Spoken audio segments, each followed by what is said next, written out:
ಆ D K Ravi ಜೀವಂತವಾಗಿದ್ದಿದ್ರೆ ನಾನು ಜೈಲಿಗೆ ಹೋಗ್ತಾ ಇರಲಿಲ್ಲ. ಗೊತ್ತಾ ನಿಮ್ಗೆ?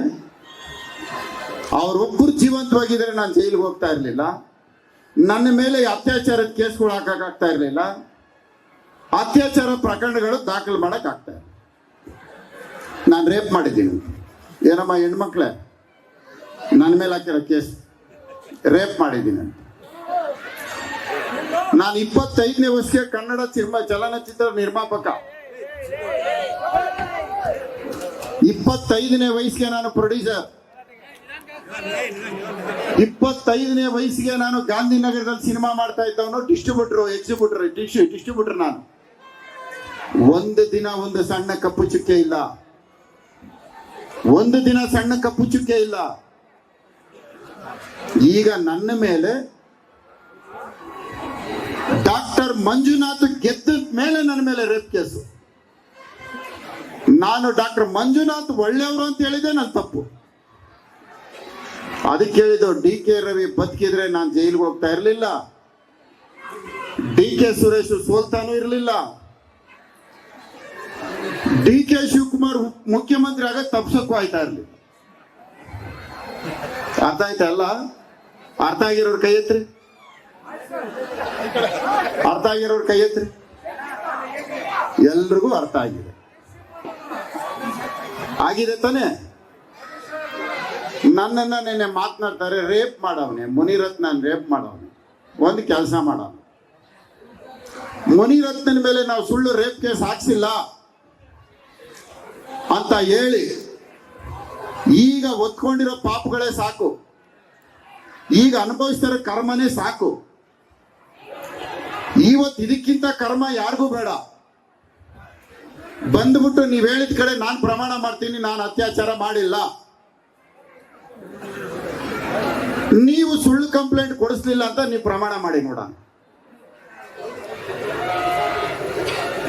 ಬನ್ರಿ ಹೋಗೋಣ. ನೀವು ಕರೆದ ಕಡೆ ಬರ್ತೀವಿ, ಎಲ್ಲಾದ್ರೂ ಸರಿ. ನೀವು ನಿಮ್ಮ ಮನೆಯಲ್ಲಿ ಕುಂತ್ಕೊಂಡು ಅತ್ಯಾಚಾರ ಪ್ರಕರಣ ದಾಖಲಿಸೋದಿಕ್ಕೆ ನೀವೆಷ್ಟು ಕುಮ್ಮು ಕೊಟ್ಟಿದ್ದೀರಾ, ಎಷ್ಟು ಅವರಿಗೆ ಆಸೆ ಹುಟ್ಟಿಸಿದ್ದೀರಾ, ಎಷ್ಟು ಅವರಿಗೆ ಆಮಿಷ ಒಡ್ಡಿದ್ದೀರಾ, ಎಲ್ಲ ಪ್ರಮಾಣ ಮಾಡೋಣ. ಬನ್ರಿ, ನಾನು ಪ್ರಮಾಣ ಮಾಡ್ತೀನಿ. ಕರೆದ ಕಡೆ ಅತ್ಯಾಚಾರ ಪ್ರಕರಣ ಇದು ಸುಳ್ಳು, ನಾನು ಅತ್ಯಾಚಾರ ಮಾಡಿಲ್ಲ ಅಂತ ನಾನು ಪ್ರಮಾಣ ಮಾಡ್ತೇನೆ. ನೀವು ಮಾಡಿ ನೋಡೋಣ.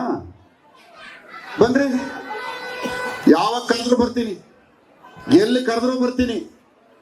ಇವತ್ತು ಡಿ ಕೆ ರವಿ ಕುಟುಂಬ ತಿನ್ನಕ್ಕೆ ಅನ್ನ ಇಲ್ಲದೆ ಬದುಕ್ತಾ ಇದ್ದಾರೆ, ನಿರ್ಗತಿಕರಾಗಿ ಬದುಕ್ತಾ ಇದ್ದಾರೆ.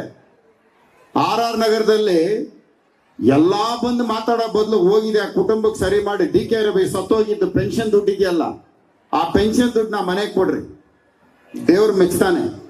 ಮುನಿರತ್ನನ ಬಗ್ಗೆ ಆಮೇಲೆ ಮೊಟ್ಟೆ ಓಡಿಸೋದು, ಕಲ್ಲು ಓಡಿಸೋದು, ಬಟ್ಟೆ ಎರಿಯೋದು, ಮಕ್ಕಕ್ಕೆ ಮಸಿ ಬಳಿಯೋದು, ಮುನಿರತ್ನ ನೀಚೆಗೆ ಬರ್ದಂಗೆ ಮಾಡ್ಬಿಡೋದು, ಇವೆಲ್ಲ ಆಮೇಲೆ ಇಟ್ಕೊಳ್ರಿ.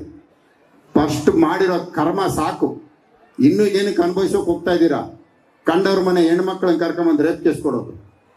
ಈ ಪಾಪ ನಿಷ್ಠಕ್ಕೆ ನಿಲ್ಲಿಸಿ ಸಮಾಜದಲ್ಲಿ ಗೌರವಯುತವಾಗಿ ಬದುಕ್ರಿ. ಆ ಡಿ ಕೆ ಸುರೇಶ್ MP ಆಗೋದ್ರನ್ನ ಹೋಯ್ತು. ಆ ಡಿ ಕೆ ಶಿವಕುಮಾರ್ ಮುಖ್ಯಮಂತ್ರಿ ಆಗ್ಬೇಕು ಅಂತ ದಿನಾ ಓಡಾಟ ಮಾಡ್ತಾರೆ. ಮುಖ್ಯಮಂತ್ರಿ ಆಗಿ ಅಂತ ಹೇಳೋನು ಒಬ್ರು MLA ಇಲ್ಲ. ಯಾರಿಂದ ಇವೆಲ್ಲ ಆಗ್ತಾ ಇರೋದು? ಕಾಲ್ಗುಣ. ಯಾರಿಂದ? ಕಾಲ್ಗುಣ. ನನ್ನಿಂದಲ್ಲ, ಸಿದ್ದರಾಮಯ್ಯನಿಂದ ಅಲ್ಲ, ಪರಮೇಶ್ವರಿಂದ ಅಲ್ಲ, ಜಾರಕಿಹೊಳಿಯಿಂದ ಅಲ್ಲ, ಮಾದೇವಪ್ಪನಿಂದ ಅಲ್ಲ, ಕಾಲ್ಗುಣ. ಸಾಕು. ಇನ್ನಾದ್ರೂ ಆ ಕರ್ಮ ಬಿಟ್ಟು 4 ಜನಕ್ಕೆ ಒಳ್ಳೇದಾಗಿ ಬದುಕಂತ ಕಲೀರಿ. ಇಲ್ಲಿ ಬಂದ್ಬಿಟ್ಟು ವೇದಿಕೆ ಮೇಲೆ ಶಾಸಕರು ಬಿಟ್ಬಿಡ್ರಿ.